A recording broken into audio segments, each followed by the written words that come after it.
గుండెల్లో గాయమేదో చలంగా మానిపోయి మాయ చేసే అమాయే ప్రేమాయే. ఎంత గాయమైన గాని నమేనికేమి కాదు, పువ్వు సోకి నీ సోకు కందేనే. వెలికి రాని వెర్రి ప్రేమ కన్నీటి దారలోన కరుగుతున్నది. నాదు శోకమోపలేక నీ గుండె బాధపడితే తాళనన్నది. మనుషులెరుగలేరు మామూలు ప్రేమ కాదు, అగ్ని కంటే స్వచ్ఛమైనది. మమకారమే ఈ లాలి పాటగా రాసేది హృదయమా.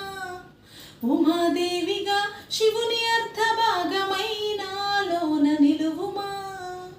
శుభలాలి